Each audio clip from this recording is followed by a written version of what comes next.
Toda vez que a gente entra na internet, uma batalha silenciosa acontece. É quase uma corrida armamentista digital, e ela é travada por um único motivo: provar que alguém é realmente quem diz ser. Nessa análise, a gente vai desvendar como essa batalha funciona e, claro, quem está ganhando. Já parou para pensar nisso? É uma coisa que a gente faz todo dia, né? Acessar o e-mail, a conta do banco, a gente digita um login, uma senha e o sistema simplesmente confia na gente. Mas como essa confiança é estabelecida? De onde ela vem? Essa é a pergunta que define basicamente toda a segurança online. E a resposta para essa pergunta está nessa palavra aqui: autenticação. O objetivo da autenticação é exatamente esse: comprovar uma identidade no mundo digital. É como se fosse o porteiro da internet, sabe? Decidindo quem entra e quem fica de fora. E qual é a primeira e mais comum forma de autenticação que todo mundo usa? Senhas, claro.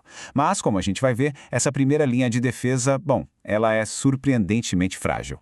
As senhas se encaixam numa categoria chamada algo que se sabe. É uma informação que a gente guarda na cabeça. E aí que mora o perigo, né? O que está na nossa mente pode ser adivinhado, pode ser roubado, pode até ser compartilhado. Isso torna essa técnica de defesa, bem, inerentemente fraca. Agora, o interessante aqui é ver como os sistemas se protegem. Eles não guardam a senha gato123 como ela é. Em vez disso, eles passam essa senha por uma função de hash, que transforma ela numa sequência enorme de caracteres, tipo essa que está na tela. E o legal é que é uma via de mão única.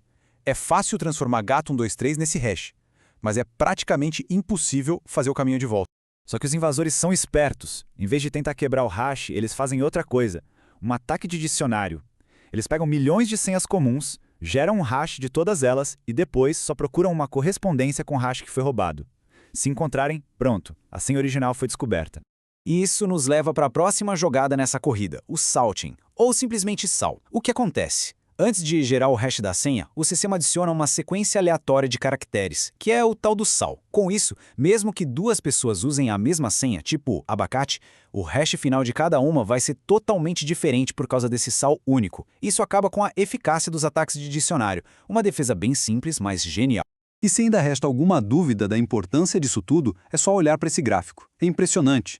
Uma senha com 8 letras minúsculas, um hacker quebra em 5 segundos. 5! Agora, se a gente adiciona letras maiúsculas e números, o tempo já pula para 1 hora. Se colocar símbolos, sobe para 8 horas. A diferença é, nossa, é gigantesca. Fica muito claro que a complexidade da senha é a melhor defesa que a gente tem.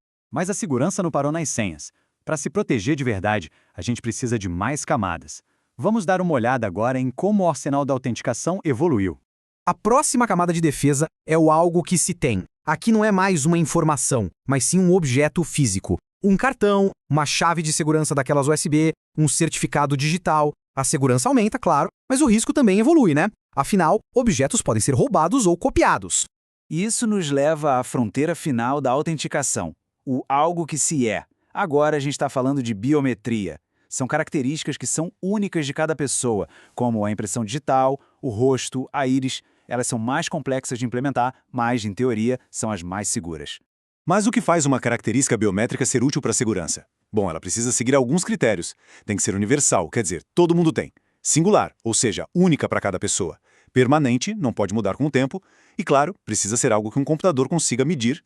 A aceitação do público também é super importante, claro.